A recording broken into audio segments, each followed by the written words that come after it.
Hello again, happy Monday to you. Welcome back inside the Tier 4 studio in Morgantown, West Virginia. I am Mike Casazza for the Charleston Daily Mail, and you and I are walking side by side here toward the end of the preseason camp of 2014, the fourth season with Dana Holgorsen in charge of West Virginia University. But presently, we're in a bit of a weird time. Allow me to explain. I understand that the summer months between spring football and the preseason camp, they're kind of lame for players, even with these new rules where you can have access to the coaches and drills and things like that for an 8-week period.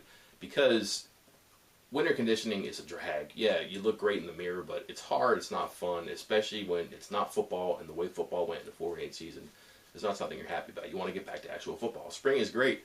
It's short, 15 practices, and then there's a long time between spring and the end of July, beginning of August, and teams start camp.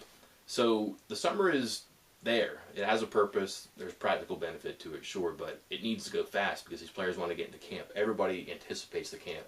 As painful, as mundane, as taxing as it can be physically, emotionally, mentally, it's new. It's a beginning for a football season. The kids love that stuff, obviously.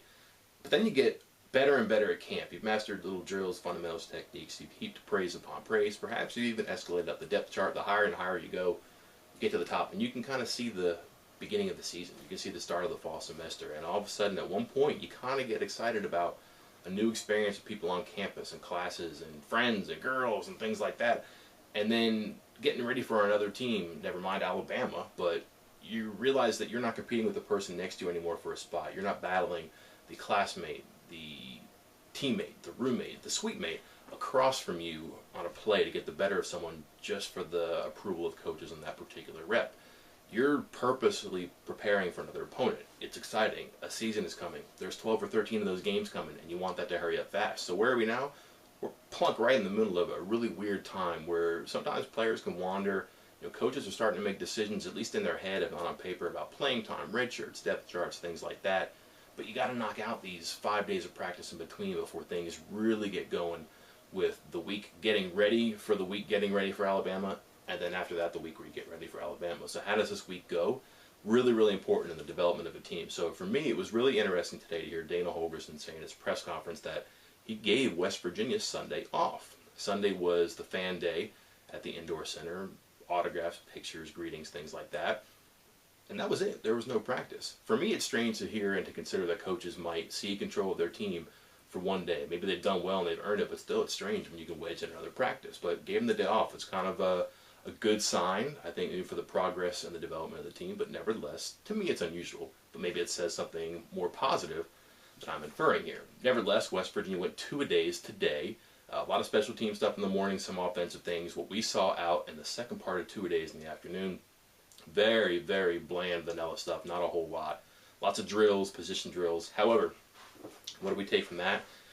This is a really organized team, and maybe it's because they've been so good at practice so far, and perhaps that explains why a lot of the reports have been so favorable from inside there, whether it's from the head coach, the assistants, or the players. But they move from one thing to the next quickly. There's not a lot of yelling. There's not a lot of reinforcing things that the players should know and have forgotten, which means they're not fading here. They're at least on the track where they need to go. So from position to position, from drill to drill, it's simple communication, telling somebody one thing once.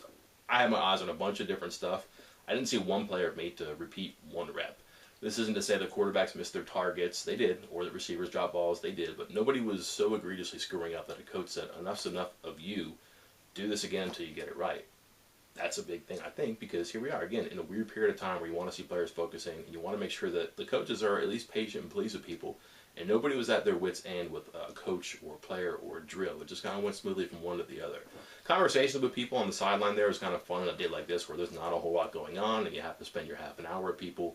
And I did that myself. Walked around, tapped some people on the shoulder, had some fun things to say and hear about some people. But we talked about the offensive line before and how those 5 have been a pretty contiguous unit there.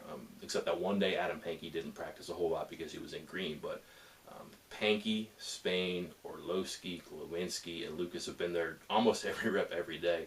And the thought was, so this is a person who's been around this program for more than 10 years now, that West Virginia has maybe never had an offensive line as athletic as those 5 guards are. And if you're going to play in space like West Virginia wants to play on offense, you need those linemen to be athletic and get out and do things. So let's keep an eye on that. How athletic are these guys, and how does that show up on the field? how does that further liberate this offense, which could be a little bit more wide open this year too?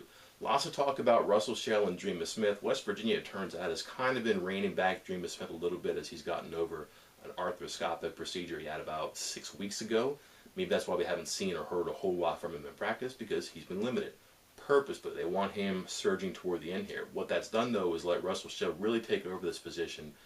Chatter that he could be every bit as good as Charles Sims, at least numerically or from a status standpoint, in this offense once this season is over. A better than advertised receiver, probably a pretty big impact on special teams here and kickoff returns. Is going to be a guy who's pretty dynamic with the ball in his hands. Runs angry, which means he's a physical guy, but if he's in the open field, people have told me he will make you miss if he doesn't make you get out of the way. So let's keep an eye on where Smith goes here toward the end. And also, does Shell maybe keep a handle on this thing as he suddenly is secured toward the end? Receivers, again, the inside thing, that was a question mark in the beginning, but Daikiel Shorts has that now. That's his. Jordan Thompson's behind him. It looks like even Logan Moore is going to be able to help in limited action, but he has applied that great athleticism we've heard and seen at quarterback to the inside receiver spot. They like him. He knows the offense. He's reliable. You don't have to worry about that. There's some guys there who can play. Outside's the bugaboo right now, but the guy people have really talked about is Vernon Davis, who's put it together and had a very nice performance throughout this camp right now. Maybe your top backup at outside. Let's also watch Shelton Gibson. Talented, gifted kid. I don't think anybody questions whether or not he can play. It's just when he puts it together, and he's had nicer days of late from what I've been told. Defensively, you just notice again there's a lot of bodies out there, and if you look at what they're going to do in certain situations, no matter their alignment, 3-4, 4-3, 3-5, what have you, they're going to have to win on certain downs.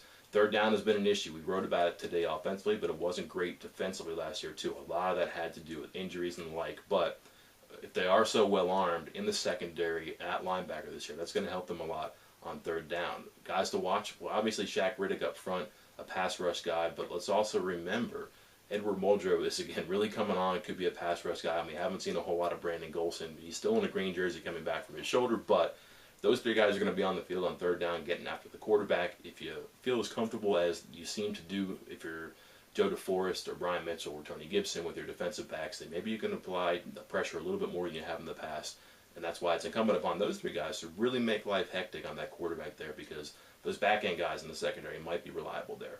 Again, not a lot to really tell you about what I saw, mostly conversations and things I've heard. One more little tip as we go, because we've talked about players who are here, players who aren't. Time is taken. They have until next Friday to get themselves together. Of course, we're talking about Scott, Myers, McCrary, and Angus, the four recruiting class players who are not yet in. Haven't heard a whole lot about Smith or Scott. I don't know who Smith is. Haven't heard a whole lot about Scott, Angus, and McCreary, and I've been the guy who's saying it didn't sound like Myers is going to make it. That may be changing a little bit. I've heard some things where he's from where that is not a closed book yet, and maybe he had a good summer, just like some of these guys at West Virginia have on the field. He's done it off the field, perhaps. Time will tell. Again, he's got a little bit less than 2 school weeks to go here. 5 days this week, 5 days next week when classes start to get himself together, but that'd be a good addition for them in the secondary. 2 years to play 2 seasons, All-American at the junior college level. Defensive back, could be safety, could be nickel, could be corner. Who knows, but he'd be a great addition, I think, in the backfield on the defensive side is what the coaches think, and maybe they're crossing their fingers that this can actually happen for them. It would be a good news at the end of what's been so far a good camp as we take toward the finish. I'm Mike Casazza for the Charleston Daily Mail. Take time to tell your friends. Take care of each other.